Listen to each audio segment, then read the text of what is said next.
How y'all doing? It's an amazing time. You're graduating. How's everybody doing? You feeling good? All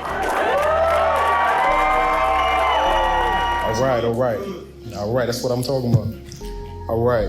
First, I want to say thank you to the team here at SAE, my alma mater, my good friend Ryan Griffin here. We go way back, getting old, man. And I want to introduce myself. My name is Shalom Miller. I go by J.Storm in the industry.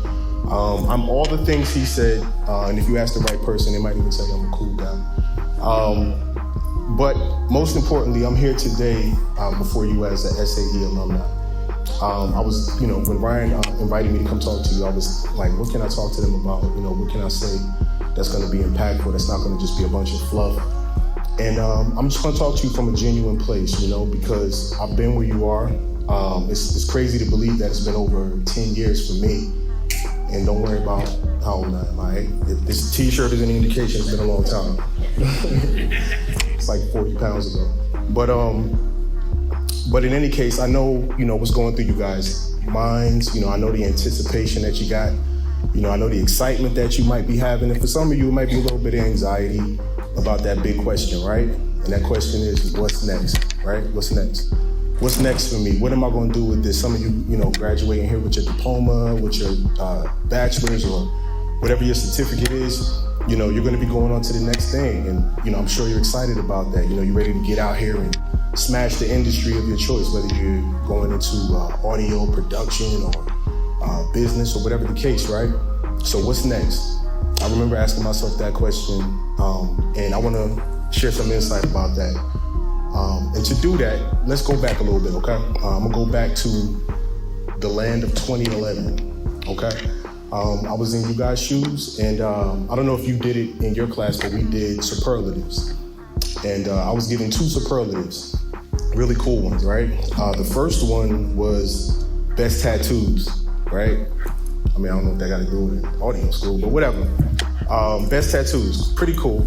The second one was really impactful for me. It really hit home on a lot of different levels. And that was most likely to win a Grammy. It's pretty cool, right? I heard you. That's what I said. Most likely to win a Grammy, the most coveted award in the music industry, right? And my peers, some of whom have gone on to do some great things, thought that I was the one out of all of us who was most likely to win. Funny story though. By 2011, unbeknownst to me, right, I had already been nominated for 4 Grammys and had won 1. How did I not know that? How did I not know that I was given these recognitions already? I'm gonna answer that by going back a little bit further. We're gonna go back, flashback, right? Let's say about 2002, 2003, right?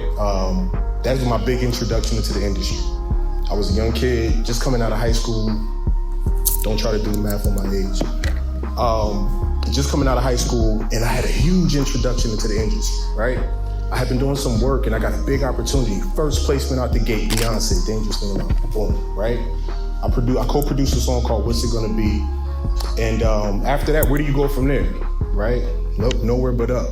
I was given opportunities to do a production deal with Missy Elliott. I worked with Pink and Gwen Stefani and Fantasia and all of these legendary names these names that are now legendary in the industry, right? And I was going from one thing to the next. What's next? I had kind of developed what's called goalpost syndrome. It was a fear of losing it. I was like, I gotta keep working. Whatever comes, I gotta do it. Goalpost syndrome, they define it as when you never really reach your goal because by the time you get there, you're already moving it to the next thing, right? And I know some of y'all thinking like, well, yeah, that's the idea, right? That's what you want. You want to secure the bag. You want to get these placements. You want to get on to the next thing. You got to grind it out, right? Yeah, but you got to understand that there's a real big difference, and it's really important to remember that there's a difference between grinding and burning yourself out. And because of the rhythm that I got used to and, everything that was going on, some things in my personal life and, the changes in the industry was consolidating and a lot of other things, right? I had completely burnt myself out. I was done. I was running out of money. Opportunities were closing because labels were consolidating. I had to move back into my parents' house. And that's not cool for a young executive, or call myself an executive, to be living with his pops, right? It's not really cool. So thank God for 2009. got the chance to come here to Nashville, long story short. And it really just gave me a chance to refresh myself, man. It really, I was reinvigorated by that opportunity. Came here to this illustrious organization, SAE, Chris Dilday was there at that time. I'm sorry, Chris, I was a jerk. But that's my guy.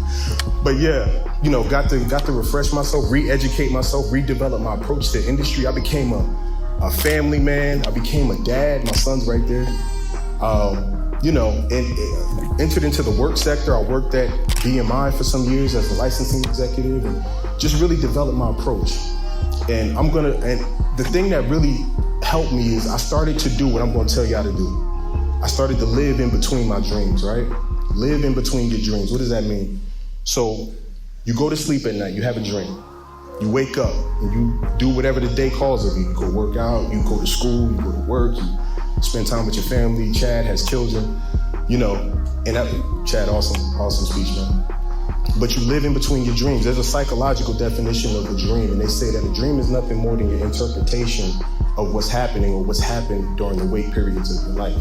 I'm gonna give you another example. So I saw an interview not too long ago with Lil Baby. They said, Lil Baby, you're killing the game right now. How do you write your songs? What's your approach to writing your songs? You know what he said? I don't write. I go into the studio and I talk about what I've been doing in my life. And I just go in the studio, I just rap. Yeah, like nothing I done thought about all day or nothing. I just rap. And then when I run out of stuff to talk about, I go out and I live more life and I come back in the studio and I got more stuff to talk about. That to me, I was like, this kid gets it. He gets it, young guy, you know what I mean? And he's already on top of it because he's not influenced, I'm sure a little bit, but he's not as influenced by this content-driven culture that we've created where it says more, feed the algorithm, but you're not as relevant. He understands that old adage that says quality over quantity, right? He understands that it's about the quality of your life experiences, not how much you're doing. You understand what I'm saying? So it's real important that you guys understand that, the success that you are going to have is going to take a shot at you. Some of you I hope all of you are going to go out here and you're going to have big successes. You're going to work on these projects. Some of you, I don't know if you're going to go on tour, work at labels, whatever you're going to do. Your success will take a shot at your mental health, your emotional, your spiritual, sometimes even your physical wellness. How do you combat that, right? Miriam Wilson, great author, she said, at the top of every mountain is always the bottom of another one, right? So you got to remember that that's going to be ongoing. A lot of us in the creative industry suffer from depression, some people anxiety, and some people fall victim to suicidal thoughts and stuff like that. And it's all because of that lack of balance. So when your success takes a shot at you, when your pursuit of your dreams takes a shot at you, remember, it's okay to step away sometime. It's okay to come out of the studio. It's okay to come out of the office, come off the road, whatever your choice is. Spend time with your family, give yourself a break. Celebrate your wins. That's a big one. I had to learn how to celebrate my wins. This is a huge success for y'all. This is your introduction into your career path. You know what I mean? What you're gonna be doing hopefully for the rest of your life. Take a week off after this. Go celebrate, go on vacation or something and come back to it. Your dream and your music is gonna be there. I'm gonna get ready to wrap up, but I want you guys to understand something. There is a quote I'm gonna leave you with by somebody I really admire, Dane Dash, right? He says, the death of one dream is always the best funeral. Why? Because that means it became a reality. The death of a dream is the best funeral. That means it became a reality. And then it's time to have another one. And then it's time to dream again. As y'all get ready to go out here, take on this industry, this entertainment industry, whatever you're gonna be doing, I want y'all to remember, go hard, kick ass, take names. But remember to live in between your dreams. My name is Shalom Miller. I am an SAE alumni like yourselves. I want y'all to give yourselves a round of applause, and I look forward to seeing y'all in the field.